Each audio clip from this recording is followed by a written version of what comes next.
បាទសួស្តីអ្នកទាំងអស់គ្នាខ្ញុំបាទមកនិយាយរឿងផ្ទះមានវិញ្ញាណគ្រប់គ្រងដែលខ្ញុំបានទៅលេងពិតជាភ័យមែនទែននៅពេលនោះរឿងនេះគឺជារឿងដែលបានកើតក្នុងខេត្តកំពង់ស្ពឺកាលនោះខ្ញុំបានជិះម៉ូតូធ្វើដំណើរ2នាក់អនុត្តពីភ្នំពេញនៅម៉ោង6ទៅខេត្តកំពង់ស្ពឺដើម្បីទៅលេងអាហុងជាមិត្តរៀនវិទ្យាល័យជាមួយគ្នានឹងមានកម្មវិធីការហើយតម្រុំ2នាក់ខ្ញុំមកដល់កំពង់ស្ពឺម៉ោង8យប់ល្មមតន្ត្រីអកកេះលូណាន់ត្រហឹងពេញភូមិរោគនិយាយស្ដាប់គ្នាមិនចង់បានខ្ញុំនិងអនុត្តដើរពីក្រោយអាហុងដែលជាប្អូនប្រុសម្ចាស់ដើមការដល់ផ្ទះឈើធំមួយនៅរំលង4ដាក់ផ្ទះពីផ្ទះការមើលពីចម្ងាយផ្ទះនេះមានអំពូលមិនសូវភ្លឺមួយបំភ្លឺនៅខាងក្រៅនិងងងឹតឈឹងនៅខាងក្នុង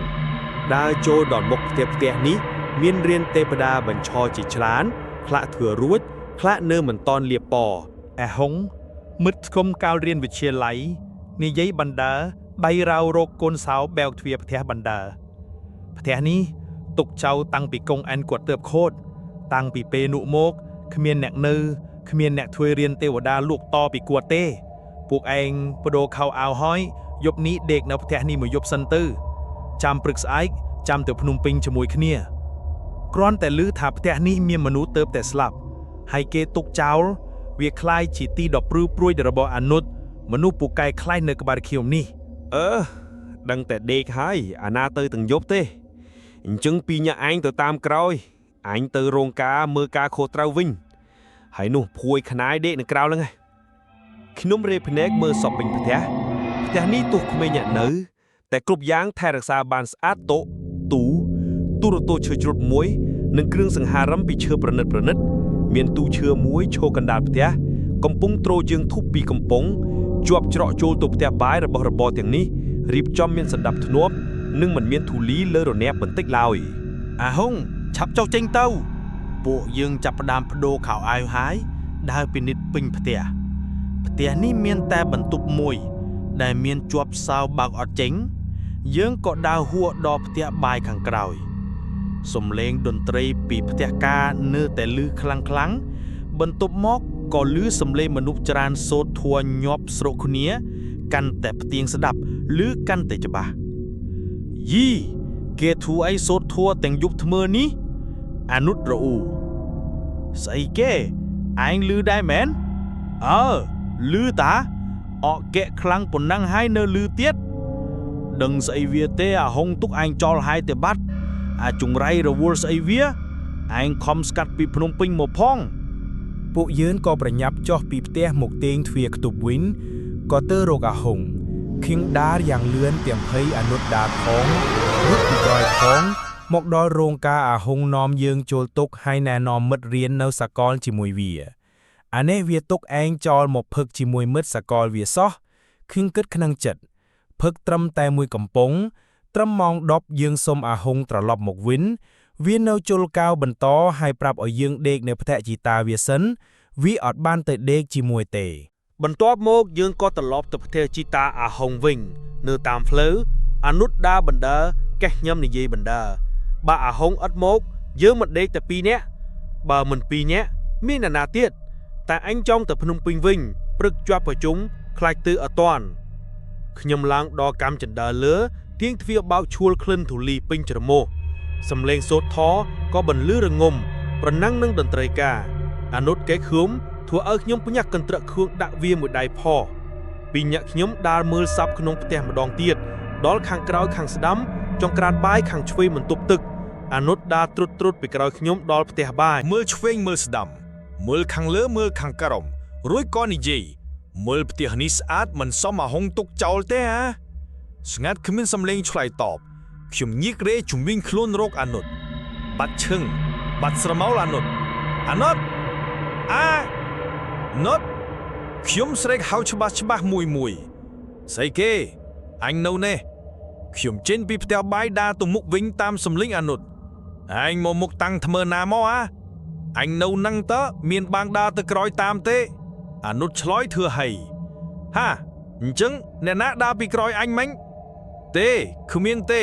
មានតែ2នាក់យើងទេអញមិនដឹងទេក៏នាំគ្នាភ័យបន្ទាប់មកទៀត ក៏ខ្ញុំមើលជុំវិញបរិវេណក្នុងផ្ទះនេះដោយប្រុងប្រយ័ត្នជាងមុនក្រោមពន្លឺអំពូលម៉ែតមិនសូវច្បាស់មានរូបថតមួយសន្លឹកព្យួរជាប់ជញ្ជាំងអនុតដើរទន្ទឹមខ្ញុំចូលទៅជិតមើលរូបថតបរិសុទ្ធចំណាំម្នាក់អាយុប្រហែល70ឆ្នាំសក់សពាក់អាវសពានាសឈៀងស្មាមកខាងដូចអាចារ្យទឹកមុខស្មាកែវភ្នែកសម្លឹងមុខយើងទាំងពីរយ៉ាងមុតខ្យងលហួយវឹបដូចមានអ្នករត់កាត់ពីក្រោយខ្នងធ្វើឲ្យខ្ញុំព្រឺដល់ឆាំងខ្នងមួយរំពេចខ្ញុំរហានងាកក្រោយតាមសម្លេងខ្យងដូចវត្ថុធ្ងន់ជូរយ៉ាងខ្លាំងអនុតធ្វើមុខស្លាតស្លក់ខ្ញុំយកដៃឆ្លីមុខខ្លួនឯងពេលនោះក៏តប់បោះកំប៉ុងជើងធូបធ្លាក់ឯងជួយជ្រុះឆាប់កើបផេះចូលកំប៉ុងជើងធូបនេះវិញខ្ញុំតបទៅអានុតដែលនៅរញីរញ៉ៃស្លាប់ហើយមិនកើតទេ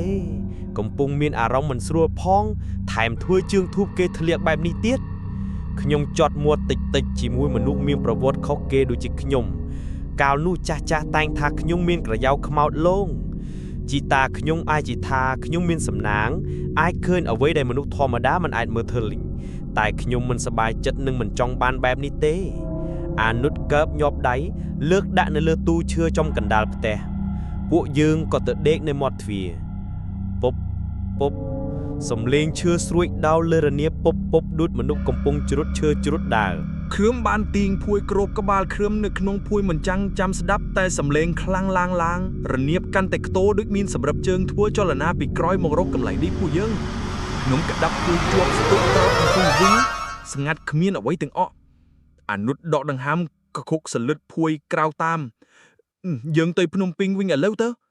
អនុតនិយាយដង្ហើមសឹងមិនដល់គ្នាពាក់កណ្ដាលអាត្រៀតហើយទ្រាំដេកតិចទៅភ្លឺឥឡូវហើយខ្ញុំនិយាយធូរទេតែបេះដួងលោបចង់ជេនពីទ្រុងព្រឺក្បាលខ្ញាក់ពួកយើងប្រាស់ខ្លួនដីស្មើគ្នាសម្លេងតន្ត្រីការត្រូវបានបញ្ចប់នៅឡើយតែម្ដងមានសម្លេងសូត្រធម៌ខ្លាំងក្លិនធូបក្លិនទៀនពេញច្រមុះដូចគេកំពុងសូត្រមុនលើផ្ទះនេះណាខ្ញុំនៅតែសំងុំក្នុងភួយរុនជើងក្រវៀនចូលគ្នាមិនហ៊ានកម្រើកបាតញើកជោកដូចគេចាក់ទឹកបន្ទប់មកមានសម្លេងមនុស្សអ៊ូអជែកចាយសម្បើមណាស់សម្លេងច្រាវចានឆ្នាំងទង្គិចគ្នានៅផ្ទះបាយខាងក្រោយបន្តិចមកក្លិនក្រអូបបាយឆ្អិនសម្លភាយឈ្ងុយខ្ញុំស្រូបខ្យល់ពេញពួកស្ទុះអង្គុយវឹងធ្វើឲ្យអនុតស្ទុះស្ទាតាមម្ដងទៀតស្ថានភាពនេះមិនអាចសំងំស្ងៀមទាល់ភ្លឺបានទេរូបភាពខ្មោចព្រាយក្នុងខ្សែភាពយន្តនិងអ្វីចម្លែកដែលខ្ញុំធ្លាប់ឃើញពីក្មេងដុនដើមគ្មានផុតពេញការចងចាំរបស់ខ្ញុំតែខ្ញុំនៅរក្សាស្មារតីនឹងណជាងអនុតរាវរកទូរស័ព្ទចិត្តក្លិនខលទៅអាហុងឲ្យវាមកដេកបានជាគ្នាអាហុងក៏បានលើកទូរស័ព្ទរួចខ្ញុំក៏និយាយអាឡូអាហុងមកផ្ទះកងហែងតិចមកខ្ញុំនិយាយសំឡេងខ្លាំងអត់ទៅទេសំឡេងស្រវឹងជោករបស់អាហុងធ្វើឲ្យខ្ញុំក្តៅសឹកទៅជាបាត់ខ្លាចមួយខណៈឯងមកក៏មិនមកសំឡេងម៉ាត់របស់ខ្ញុំធ្វើឲ្យអនុតងាកមើលមកខ្ញុំទឺតខ្សែទូរស័ព្ទអាហុងត្រូវបានកាត់ផ្ដាច់ខ្ញុំមើលម៉ោងលើអេក្រង់ទូរស័ព្ទម៉ោង1រំលងអាត្រៀតអាឆៃយើងទៅភ្នំពេញវិញទៅអញមិនសរុកខ្លួនទេម្ដងក្លិនធូកម្ដងក្លិនម្ហូបខ្ញុំមិនតបអនុតបន្តដូចមានអារម្មណ៍ថាមិននៅតែពីរញាក់យ៉ាងម៉េចទេដូចមានជនទី3នៅក្នុងផ្ទះនេះកំពុងឃ្លាំមើលគ្រប់សកម្មភាពពួកយើងអនុតនិយាយទាំងភ្នែកសក្បុសងាកមើលឆ្វេងស្ដាំដូចមាន់ព្រៃខ្ញុំគិតឲ្យភ័យមិនមែនជនទី3អីទេគឺពេញមួយផ្ទះតែម្ដងខ្ញុំតបទៅអនុតចោះមកដល់ដីភ្លាមទ្វារផ្ទះវាយផ្ទប់ផាំងបិទដោយខ្លួនវាខ្ញុំមើលមុខអនុតរត់ឡើងម៉ូតូភ្លាមតាមផ្លូវស្ងាត់ណាស់មានតែម៉ូតូយើងជិះមួយផ្លូវម្នាក់ឯងផ្ទះអ្នកស្រុកតាមផ្លូវបិទភ្លើងលាក់ខ្លួនក្រោកសន្សាមត្រជាក់តែមេឃមិនសូវងងឹតទេមានព្រះច័ន្ទមកចំហៀងជួយបំភ្លឺខ្លះខ្យល់ត្រសៀកព្រឺដល់ឆ្អឹងខ្នងរងាក់សឹងដាច់ពោះវៀនអនុតរងាំងងឺញ័រទៅគៀមពីក្រោយខ្នងខ្ញុំជិះបានមួយស្របក់ធំសំឡេងក្រាក់លាន់ឡើងអាចវៈមកលាន់អីពេលឡើងខ្ញុំរអ៊ូទៅមុខមិនដល់ថយក្រោយមិនកើតទេអាឆាយជិះទាំងបែបហ្នឹងទៅអនុតនិយាយញ័របន្ទាប់មកឃើញមានភ្លើងអំពូលពណ៌សជាក់មកផ្លូវនៅខាងមុខមិនឆ្ងាយពីយើងទោះវាភ្លឺមិនសូវខ្លាំងតែវាមើលឃើញច្បាស់តិចភាពងងឹតលើផ្លូវនេះខ្ញុំមានសង្ឃឹមជិះទៅដល់ជាផ្ទះជាងជួសជុលកង់ម៉ូតូត្រូវម៉ាច់ អនុត្តមានផ្ទះគេធ្វើម៉ូតូឲ្យគេមើលចង្វាក់ម៉ូតូយើងខ្ញុំនិយាយទាំងភ័យផងអផងតែមិនទាន់ស្រណុកចិត្តខ្ញុំឈប់នៅផ្ទះជាងឲ្យគេមើលឲ្យអនុត្តទិញទឹកសុទ្ធ2ដបមកទុកផឹកតាមផ្លូវចេញពីផ្ទះជាងមិនដល់100ម៉ែត្រផងសំឡេងចង្វាក់លាន់ខ្លាំងទៅខ្ញុំបង្អន់ម៉ូតូងាកក្រៅចង់ត្រឡប់ឲ្យជាងមើលម្ដងទៀតតែងងឹតឈឹងគ្មានផ្ទះជាងធ្វើម៉ូតូទៀតទេមានតែព្រៃខ្ពស់ទាបដុះតាមផ្លូវគ្មានផ្ទះអ្នកស្រុកមួយខ្ញុំព្រឺក្បាលខ្ញាក់ញ័រដៃទប់ចង្កូតមិនចង់កើតអនុត្តលើកថង់កំពុងយួរទឹកទៅពីទិនគឺគ្មានទឹកទេដបមានទឹកត្រជាក់คล้ายជាសបោងកក្រិចច្រកដបទៅទេ2ដបអនុត្តប្រឡែងដៃបោះចោលព្រាមខិតខ្លួនមកអោបខ្ញុំជាប់បន្ទាប់ក៏ជិះទៅមុខបន្តទៀតភ្លើងម៉ូតូពណ៌លឿងស្រាលរបស់ខ្ញុំទម្លុះស្បៃអន្តការតាមផ្លូវចាំងឲ្យឃើញសត្វអ្វីម្យ៉ាងនៅកណ្ដាលផ្លូវគឺដូចសត្វកណ្ដុរជិះកាន់តែជិតវាកាន់តែរីកគ្រឿងធំទៅខ្ញុំរេចចង្កូតកិច្ចសឹងមិនទាន់រំពេចនោះមានឡានពេទ្យមួយគ្រឿងបោកយឺតតាមទិសស្របជាមួយម៉ូតូខ្ញុំឡានបោកដល់ស្របគ្នាពេទ្យអង្គុយខាងមុខអោតក្បាលមកមើលពួកយើងអាពីរនាក់នេះជិះម៉ូតូព្រឿបេសបុកគល់ឈើងប់ខ្ញុំងាកទៅមើលតាមសម្លេងគឺពេទ្យដែលនិយាយថាឲ្យពួកយើងគាត់គ្មានភ្នែកទេឡានចេះតែបន្តលបឿនទៅមុខរហូតរលាយបាត់ខាងទីងងឹតខ្ញុំស្រាវខ្លួនញ័រដៃញ័រជើងគ្រប់គ្រងមិនបានរេចង្កូតអនុត្តចេះតែអោបខៀងពីក្រោយជាប់ញ័រមាត់តតាក់ទីតខ្ញុំភ្ញាក់សឹងតែលោតចោលម៉ូតូស៊ីផ្លេឡាននៅខាងក្រោយខ្ញុំអែបគៀនជ្រុលស្ទើរតែធ្លាក់ផ្លូវវក់វេមិនដឹងទិសអាឆាយមានមនុស្សនៅខាងមុខយើងមានសង្ឃឹមហើយខ្ញុំធ្លោះមុខឃើញមនុស្សម្នាអ៊ូអឈូឆនៅខាងមុខជីកកាន់តែជិតដល់ម៉ូតូចង់រលត់ទឹកម៉ូតូរលត់ឈប់ស្ងៀមមើលឆ្វេងស្ដាំគឺឃើញផ្ទះឈើធំមួយមានមនុស្សកោះកពឹនលើផ្ទះកំពុងធ្វើវិធីអីមួយទាំងកណ្ដាលយប់ផ្ទះនេះមានរៀនទេពតាបញ្ឆោតដាក់លក់មុខផ្ទះត្រៀបត្រាផ្ទះនេះផ្ទះកងអាហុងអនុត្តឆឡៅភ្ញាក់ផ្អើលជីទៅវិញទៅមកកន្លែងដដែលមិននឹងកើតតែមានមនុស្សច្រើនហើយតើយើងចោលទៅសាក់សិនមើលខ្ញុំក៏ចុះពីលើម៉ូតូរុញបណ្ដាចូលអនុត្តនៅអេអរេរុងពួកយើងឡើងមកដល់ខាងលើមានព្រះសង្ឃកំពុងសូត្រធម៌រងំចាស់ស្ដាប់យ៉ាងស្ងៀមស្ងាត់និងមានរូបថតតាចាស់ម្នាក់ផ្អែកមុខជើងធូរមើលទៅដូចប្រហែលប្រហែលចាស់ស្ដាប់ធម៌មិនរវល់នឹងវត្តមានយើងទាំងពីរនាក់ឡើយខ្ញុំដើរអងអនចូលទៅអង្គុយខាងក្រោយគេខ្ញុំដឹងថាអនុត្តមិត្តខ្ញុំពូកែភ័យពូកែឆោឡោវាខ្លាចវាឧស្សាហ៍មើលមុខខ្ញុំដោយមិនស្រណុកចិត្តខ្ញុំរំពៃរកមើលអាហុងតែមិនឃើញវាសោះរំពេចនោះខ្ញុំភ្ញាក់ព្រើតដោយគេកុនត្រាក់ដោយសារនឿសុកចាស់ផ្ដើមសូត្រស្រុះគ្នាខ្លាំងទៅសឹងបែកត្រចៀកថ្លង់ណាស់ចេញក្រៅសិនហីខ្ញុំនិយាយលំមអនុត្តស្ដាប់ឮអនុត្តងក់ក្បាលខ្ញុំក្រោកដើរអោនគោរពចាស់កំពុងអង្គុយ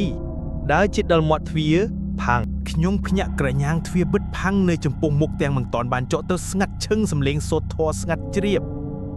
អនុត្តមុខសស្លាំងសម្លឹងមើលខ្ញុំកំពុងញាប់ញ័រពួកឯងចង់ទៅណាសំឡេងមនុស្សចាស់លាន់មកដោយគ្មានប្រភពខ្ញុំនៅស្ងៀមទឹកបែកញើសជោកថ្ងាងាកក្រោយបាត់អស់បាត់ព្រះសង្ឃបាត់ចាស់នៅលើផ្ទះមានតែខ្ញុំពីរនាក់អនុត្តកំពុងភ្នែកនៅកញ្ចឹងកសំឡេងនៅបន្លឺជាថ្មីខ្ទរពេញផ្ទះដោយមិនដឹងមកពីទិសណាដាក់កន្លែងដើមវិញសំឡេងអូកបន្លាយវែងខ្សោនិយាយដដែលស្ដាប់គួរឲ្យព្រឺរោមខ្ញុំសម្លឹងអនុត្តដោយងឿងឆ្ងល់ញាប់ញ័រភិតភ័យមិនចាន់វាតែខ្ញុំធួររឹងពឹងកុំឲ្យវាកាន់តែភ័យព្រោះវាមកនេះបានអាងខ្ញុំបើខ្ញុំឆោឡោទៀតអ្នកណាពឹងអ្នកណាបានខ្ញុំបន្លឺតិចកន្លែងដើមអីអញចង់ទៅភ្នំពេញវិញអាឆាយដៃអនុត្តត្រជាក់ស្រេងដូចតកកចាប់ដៃខ្ញុំអង្រួនយើងយកអីគេ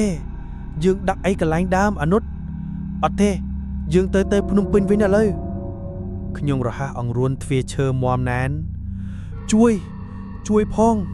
បើកទ្វារខ្ភក់ខ្ញុំបញ្ឈប់ងាកក្រោយតាមសម្លេងជ្រុះគឺ